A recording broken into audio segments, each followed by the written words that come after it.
What is going on, guys? Poseidon here, and we are diving into Rise of Kingdoms commanders going into KVK 1. How they rank, what you're going to do with them, how do they, pair up with each other. So let's dive right in. We got a lot of commanders to go through. I am just going to do the legendary and epics, the rares, the commons. I mean, you're not using them. Don't use them. Please don't use them. Kicking it off, Ethelfled. She is a good KVK 1 commander. She is what you get out of the expedition. You go in there, you complete the different stages. They give you expedition tokens. You can convert them to Ethelfled heads. I would definitely advise to do that. She's a great commander. She gives a pretty good debuff. She does have an attack that ranges, an AoE attack and a fan. So very good commander. Not one that, superior top of the line, but very good. You will see her in the field. She does add a very substantial debuff to the team, or to the enemy team. Next, Ragnar. This is Gold Key Ragnar, not Ragnar Prime, which comes way later in the game. Season of Conquest. This is just Gold Key Ragnar. Good. Legendary Gold Key Commander for KVK 1 is good. Or not good as far as Ethelfled, but okay. They're their baseline. You're probably not going to use anything below them. If you don't have any of these top tier ones, or the top tier ones aren't great, you're sticking with these baseline gold key commanders. Chow Chow, pretty good. Has a lot of mobility. Is your main Cav March commander. As if you don't have Minamoto, which we'll get to, but your main Cav March commander is going to be Chow Chow. A lot of mobility, direct damage dealing. Works very well with, buy bars. Works very well with Minamoto. If you don't have them maxed, you can just use them as an unlock. So very good Chow Chow. Cleopatra is a gathering commander. Small healing component to her if you did use her in the open field, but she's a gathering commander.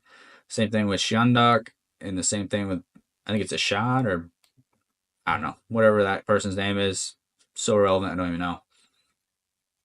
I think it's a Shad. But either way, these are your gathering legendary commanders. Good gathering buffs. Don't use them in the open field. They don't have any skill. I mean, they do have a skill that works in the open field, but it's not prominent. Martel. This is your top dog. Mr. Martel, you are going to see KVK 1, KVK 2, KVK 3, Season of Conquest with museum buffs. You're going to see Martel for the game for the now. I mean, he may fade out later in the game, but KVK 1, he's your top dog. You are going to see Martel. Let's pull him up here. Actually, I have a Rise open. Let's look at his skills. Why is he so good?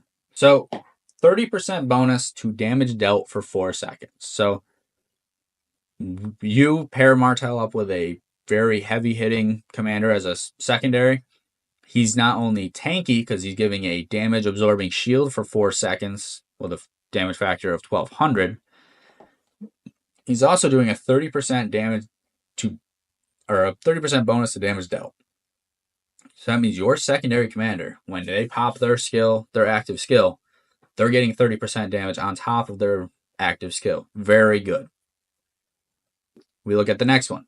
Infantry unit, 15% defense, 50% health, adding to that tankiness, keeping you in the fight longer.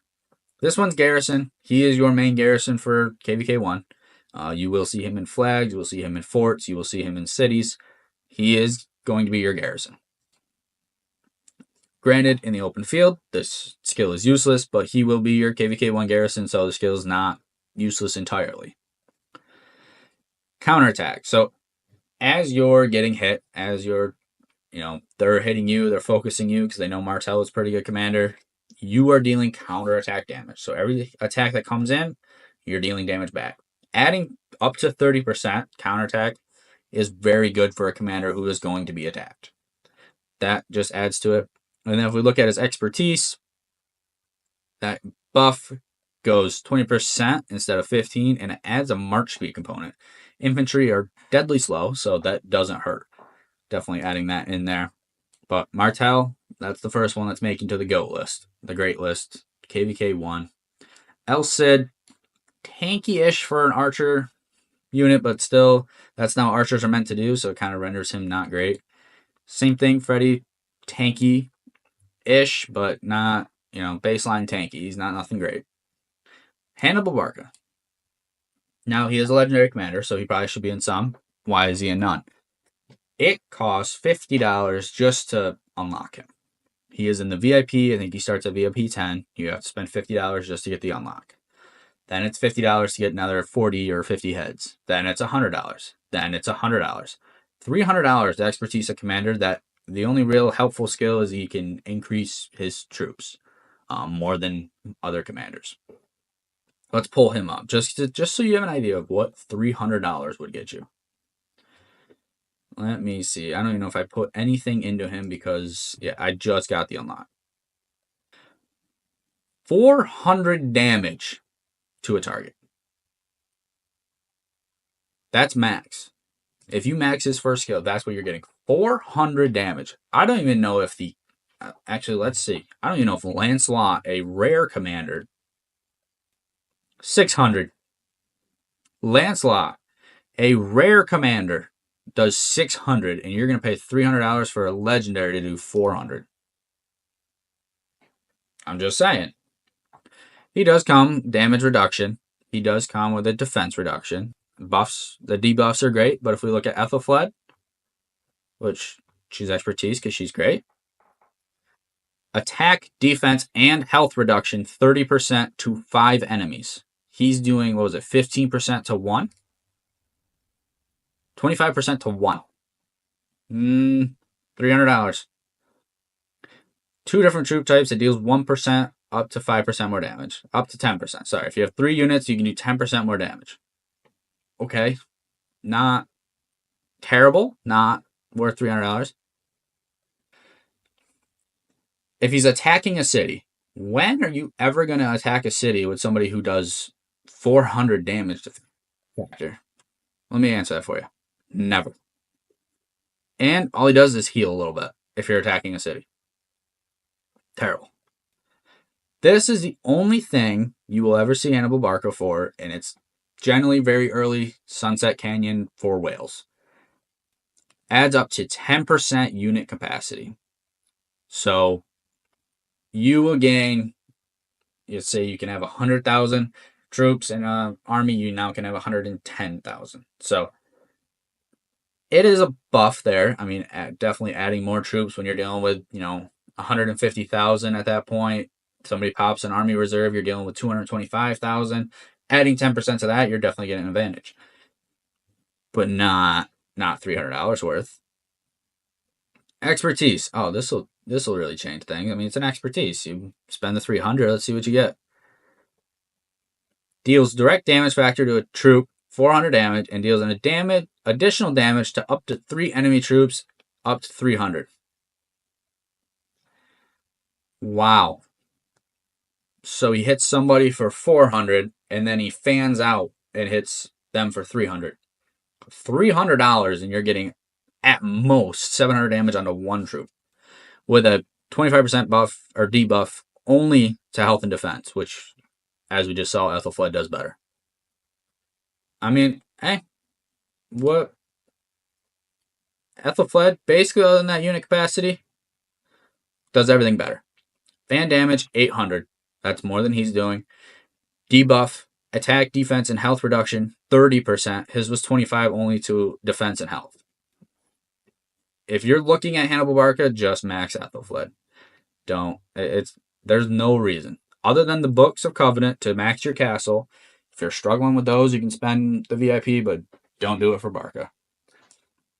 Julius Caesar adds a little tankiness. Mehmed does have a decent AoE. Nothing insane. Next one, Minamoto. If you haven't unlocked him, it's not the end of the world to get his first skill to 5, pair him up with Chow Chow, and you got a decent cab march.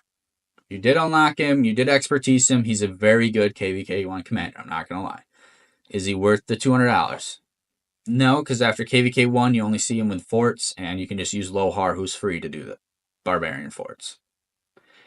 Going into KVK1, if you've already unlocked him, you already got that first skill, I would stop. I stopped at the first skill on my new account. I got him 5-1-1-1. He does that great damage dealt Another skill is for barbs. The other skill is, a little bit of a buff to calves, not insane. I would stop after that first skill. Pair him up with Chow Chow, you got a cat march. That's where I would go with that.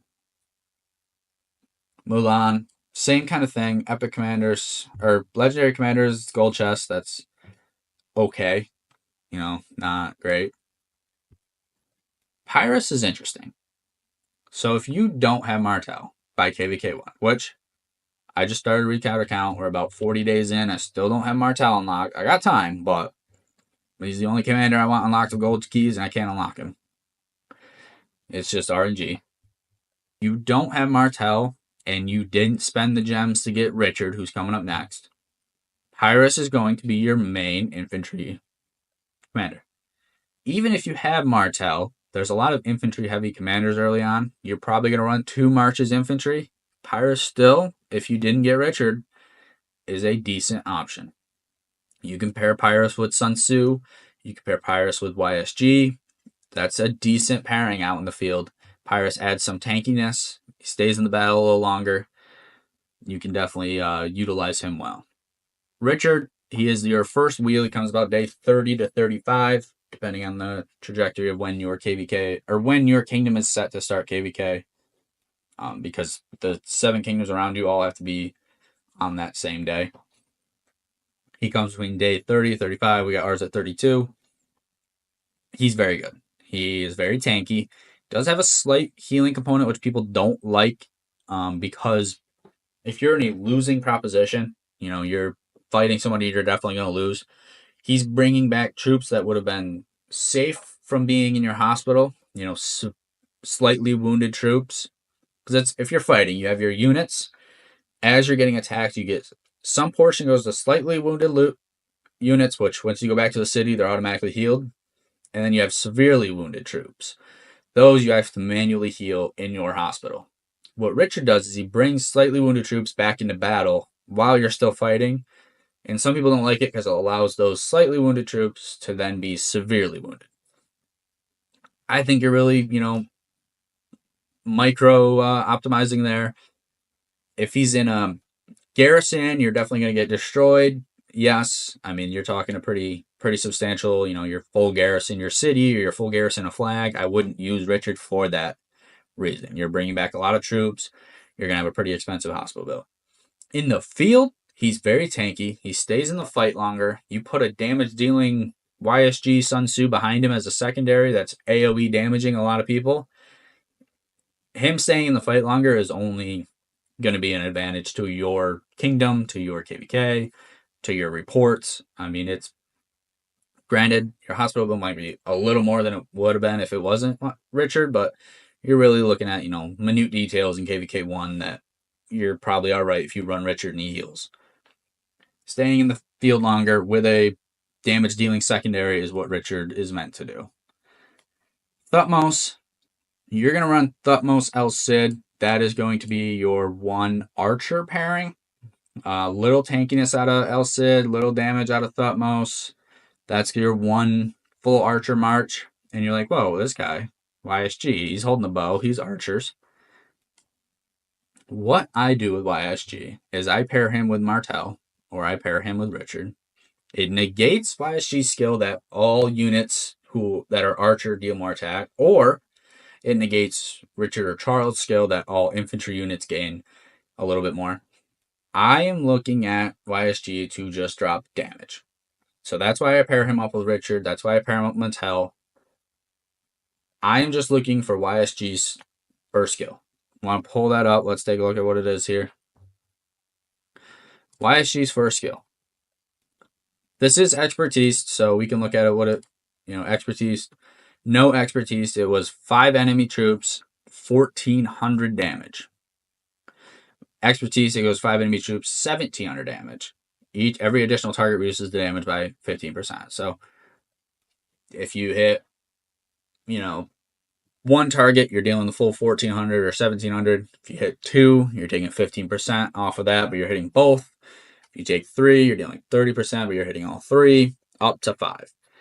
I do understand why they do that. They got to make everything balanced, but it is unfortunate that if you hit all 5 enemy troops, I mean, you're losing 45%. I mean, that's pretty substantial. But it's 5 troops, dealing direct damage factor.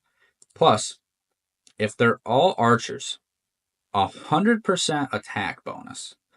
So you run a Richard.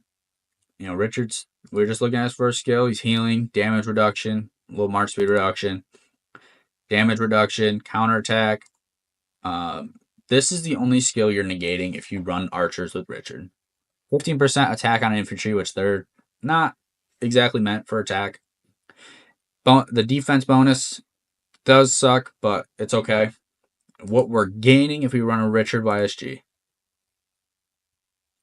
100% attack archer bonus. You're doubling your archer's attack, which is pretty insane. Plus, you're getting an extra rage. So you pop a skill, 10% chance anytime it's attacked. Anytime it's attacked, 10% chance to pop an extra rage. There is a 5-second cooldown, but I mean, you're popping an extra rage every turn. I mean, that's pretty insane. The only one, this is a garrison. Again, you put Martel YSG as your garrison, Martel Sun Tzu. This still applies. Martel YSG, you put him as your main garrison. You're getting an extra 10% attack. Your watchtowers, that's only your city. A little extra attack. Not an insane garrison skill, I will say, but it is one. Boom.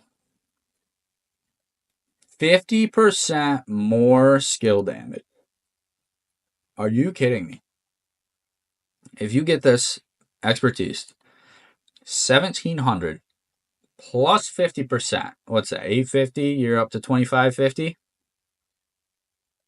2550 for one person for one skill.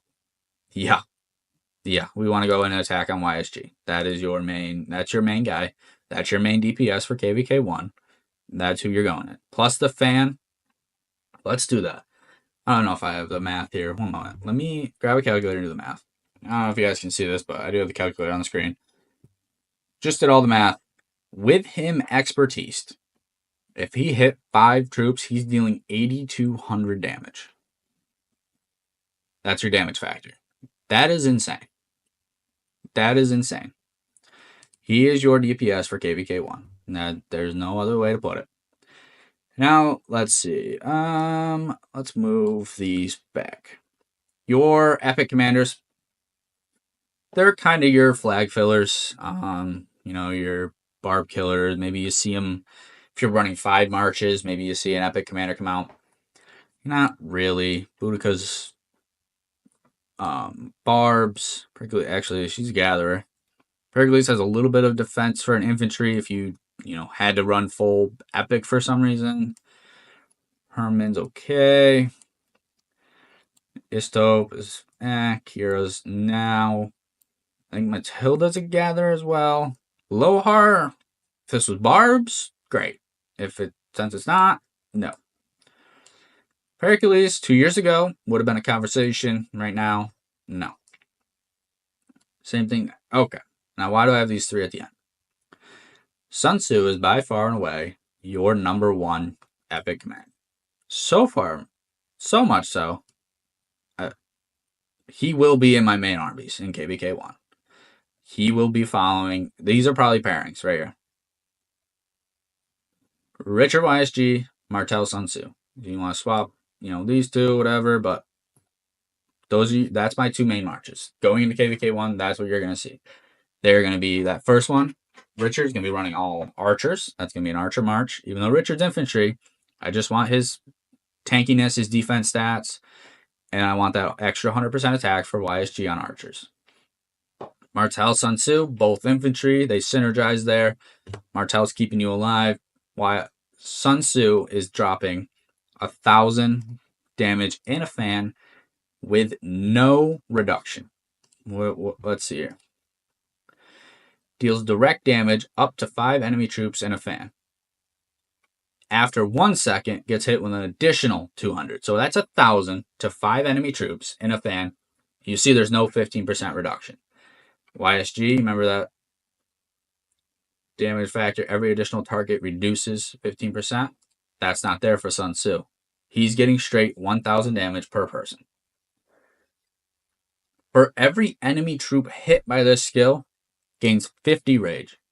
If you hit 5 enemy skills, you're gaining 250 rage. May not seem like a lot, but that's a quarter of the way back to your next skill. That is insane. The ability to just keep firing off rage endorsements, firing off your active skills, firing them off as quickly as you can is insane. Now, I don't know, because there is a 200 rage or 225 rage cap per turn, and you earn rage as you attack anyway, so you're earning, I think it's 50 rage per attack as it is. But gaining an extra 250, if that goes above and beyond that 200, this is insane. Your garrison, pair them up with Martel once again. Damage reduction, 7%. So your garrison city takes 10%, 7% less damage. I mean, your garrison. That's not a bad thing. Not insane, but not a bad thing. This commander's troop takes 10% less damage no matter what, and it gains 10% infantry health. So synergizes with Martel's defense to stay alive. 20% more skill damage. Now we're dealing 1,200 per person. 1,200 per person. Now you remember I said 8,200 was YSG's max. What's that? 1,200. That's 6,000 and an epic commander to everybody, and then you're gaining 250 rage. It is very on par. Sun Tzu could have been a legendary, and nobody would have balked. He is so good as an epic. He is basically a legendary. He will be in the field. You will see him. That's why I'm putting him up there. Joan of Arc does exactly what Ethelfled does, just the opposite. Ethelfled is drastic debuffs on the enemy. Joan of Arc, very good buffs on your allies. 30% health to 5 nearby allies, 30% defense to 5 nearby allies, 30% attack to 5 nearby allies. Oh, that's infantry, cavalry, and archers, respectively. So 30% infantry, 30% cavalry, 30% archers. The troops themselves gain an extra 50 rage per second for 4 seconds. So you're buffing 5 people around you. You're gaining 30% to whatever unit they're using, because at that point, people are specializing in their unit. All their marches are 1 unit, typically. So you're adding a 30% buff to whatever unit they're using. The troops themselves gain an extra 50 rage for 4 seconds. You're giving 200 rage spread over 4 seconds, so that 225 rage cap that I just mentioned isn't too bad of a factor at that point. Really good buff to have in the field. You will see Joan in the field. It might be behind, a little bit weaker primary, because you're just using her to buff. You're not really using her to attack. Gathering speed, which kind of brings us down. A slight healing factor, which I think is very weird. It is passive, so it's not like, something you're really working towards, but a slight healing factor just seems a little weird on Joan. She's buffing. Maybe another, damage reduction, maybe a little debuff here would be different, and this commander deals 25% more normal damage. So it's okay. Really, it's this first skill is insane. That's all there is to it. You want to pair Joan up. You want to throw her with a Pyrus, something a little more tanky. Just get her in the field and buffing. Not paying too much attention to her, but buffing your allies, buffing everybody there. That's what she's meant for. Baibars. If you did not go in on Minamoto, and Minamoto is not going to be your secondary cav, that's Baibars. Chow Chow Baibars. Baibars does an AoE attack, very similar to Sun Tzu. It's very on par. He just doesn't have that rage gen. He's a little bit, he doesn't have that additional skill bonus that Sun Tzu does. So he's 800 to the fan, I think, or maybe he's 1,000. I think his skill's a little better. 1,000 troops to 5 enemy, or 1,000 damage to 5 enemy troops. That's 5,000 across the board. 50% march speed reduction. So that's where he kind of loses it. Sun Tzu has that rage gen, which is insane. He has this march speed reduction, which is like nobody's going anywhere. They're in a ball fighting. You're just sitting there fighting. Technically, you'd only go home if you're dead. So not really insane. 20% attack to cavalry. Good. You're never going to have him as your city garrison.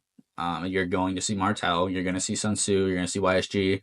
You're just not going to have him, mainly because his other skill doesn't do anything. Sun Tzu's last skill, skill damage. YSG's last skill, skill damage. Baibar's last skill, a 200 healing factor. If that was skill damage, Baibar's right up there.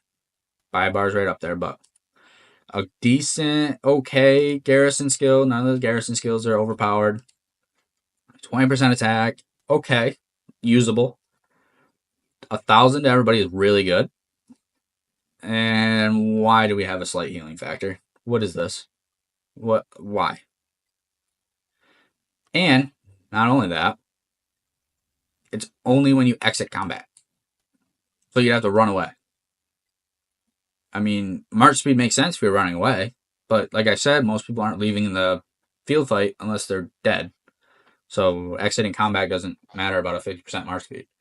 That's where he falls off. These last two skills. First two sets him up to be pretty good. These last two is why he's just a step down from YSG and Sun Tzu. Chow Chow, Baibars, that's going to be your cab march if you don't have Minamoto. If you want to go full archer, Thutmose El Cid, because I would leave these guys. That's your two pairings. I would leave those as your two pairings. Let me know what you guys think in the comments below. I will be uploading, videos as I can think of them, see them, come up with them. I have a kingdom that is day 40, and then I am the one that I'm showing you. I'm working my way towards T5. Been a little inactive on that one, so I'm just getting back into it. Might migrate out somewhere. But that is where we at. I appreciate you guys so much for watching. Let me know your favorite comment prior to KVK1 or let me know your favorite commander in the comments prior to KVK1 in the comments below. See you till next time. Bye.